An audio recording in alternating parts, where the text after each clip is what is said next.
In the ancient land of Qin, tales of wonder and mystery were whispered like secrets carried by the wind. Among these, none captured the hearts and minds of the people as much as the legend about a girl, the most beautiful and talented daughter of the Duke Mu, Nongyu, and her fateful encounter with Xiao Shi, the enigmatic flute player said to be more than mortal.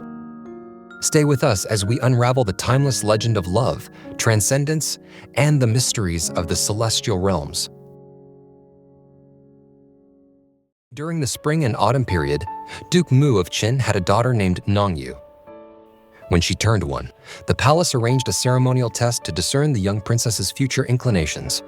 Among the many objects laid before her, she chose only a single jade pendant and clutched it tightly, refusing to let go. Thus, her father named her Nongyu, after the cherished ornament. As she grew, Nongyu blossomed into a brilliant and radiant beauty. She had an affinity for solitude, often retreating to the quiet corners of the palace to play her reed the sheng. Without formal instruction, she mastered the art of playing, her melodies as ethereal as the song of a phoenix. Duke Mu then instructed skilled artisans to carve Nongyu's favorite jade into a jade sheng. When Nongyu played it, the beautiful music sounded like the cry of a phoenix. Duke Mu cherished her even more and built a pavilion named Phoenix Pavilion as her residence, with a phoenix platform in front of it.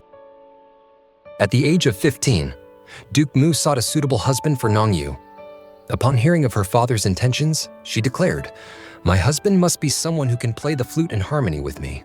If none can meet this condition, I would rather remain unmarried." Despite searching the kingdom, no one matched her standard. One tranquil evening, while Nongyu sat idly in the Phoenix Pavilion, she began playing her jade sheng. Her solo performance filled the air with gentle and wistful notes. As her melody drifted on the breeze, she suddenly heard a faint reply, a flute-like sound, distant yet clear, echoing her tune. Startled and curious, she ceased playing, and the mysterious echo also faded, though its resonance lingered in the night. Nongyu stood by the window, gazing into the wind, a sense of longing washing over her as if something precious had slipped away. Midnight approached, the moon tilted low, and the fragrance of flowers waned. Placing her jade sheng on the bedside table, she lay down to rest. That night, Nongyu had a strange dream. In the dream, a handsome man rode a colorful phoenix from the sky and landed on the phoenix platform. He took out a red jade flute from his waist and played it, producing a unique and beautiful melody. The colorful phoenix spread its wings and danced to the music. The man identified himself as the Lord of Mount Hua and claimed to have a predestined relationship with Nongyu. Man of her dreams. The morning after her vivid dream, Nongyu recounted it to Duke Mu. Deeply intrigued, the Duke sent his trusted aide, Meng Ming, to search Mount Hua based on the image of the man from her vision. Upon reaching the mountain, Meng Ming encountered woodcutters who pointed him to a mysterious figure. This man, they said, would play a jade flute at dusk, his melodies so profound they could be heard from hundreds of miles away. No one knew his origins, they only knew he had made his home on the mountain.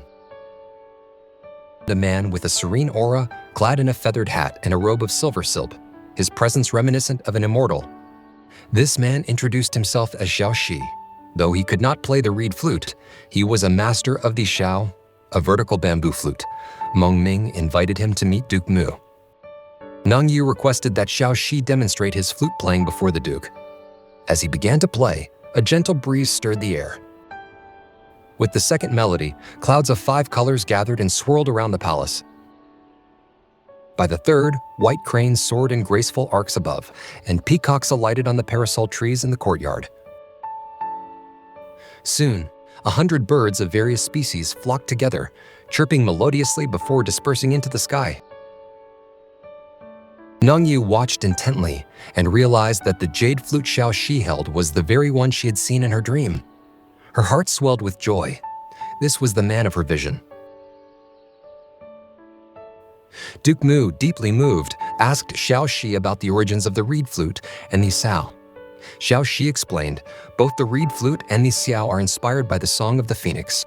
The reed flute was invented by Nongyu to symbolize the flourishing of all life, while the xiao was created by Feng, embodying cleansing and purification.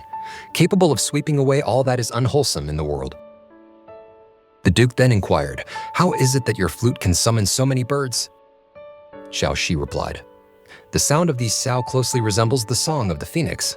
In ancient times, Emperor Shun played the melody, Jiao Shao, and the phoenix descended to pay homage. If even the phoenix, the king of birds, would come, how could other birds resist?" Witnessing Xiao Shi's ability to connect heaven and earth through his music, and impressed by his grace and bearing, Duke Mu declared him a worthy match for his daughter. On the Mid-Autumn Festival, Nongyu and Xiao Shi were wed, their union a celestial harmony, fulfilling the dream that had begun in the quietude of the Phoenix Pavilion. The celestial ascent of husband and wife. After marriage, people found that Xiao Shi was indeed not an ordinary man. He did not eat any food and only occasionally drank a little wine. He also taught Nongyu the method of guiding qi, and gradually Nongyu stopped eating grains. The couple often played the sheng and flute together, their music transcending the earthly realm. About half a year later, while the couple was playing on the Phoenix platform, a red dragon suddenly appeared on the right side of the platform, and a purple phoenix landed on the left. Xiao Shi said to Nongyu, "I was originally an immortal from the worlds above, tasked by heaven with organizing historical records for the human world. It has been over 110 years since then. Heaven has appointed me as the Lord of Mount Hua, and I have a predestined relationship with you, which is why I responded to your flute playing that night. However, we should not stay in the mortal world for too long. Today, the dragon and phoenix have come to take us back to heaven." Nongyu wanted to bid farewell to her father, but Xiao Shi said, "Now that we have become immortals, we should have no attachment to the mortal world. How can we long for our family?" So Xiao Shi rode the dragon, and Nongyu mounted the phoenix. They soared away from the phoenix platform, leaving behind clouds in the sky. That night, people on Mount Hua heard the cry of the phoenix. Early the next morning, the palace attendants hurriedly reported to Duke Mu. He sighed deeply for a long time, saying, "The existence of immortals is indeed true. If a dragon and phoenix were to come for me now, I would abandon my throne like old shoes." Duke Mu sent people to Mount Hua to search for them, but they were nowhere to be found. So he ordered a shrine to be built at the Mingsing Rock where Xiao Shi was first seen. Called Shrine of the Flute Maiden, people often hear the cry of the phoenix at the shrine. People admired the story of Xiao Shi and Nongyu ascending to heaven on a dragon and phoenix, and have used the dragon and phoenix as symbols of marriage. This custom has been preserved until now, reminding men and women in the mortal world that one's true destiny is not about romance or sharing glory, but about reminding and encouraging each other not to forget the great vow of returning to one's original selves, eventually returning together to a heavenly kingdom. Thank you for listening to the story of Xiao Shi and Nongyu. Don't forget to subscribe to the channel so you won't miss out on the next legendary tales.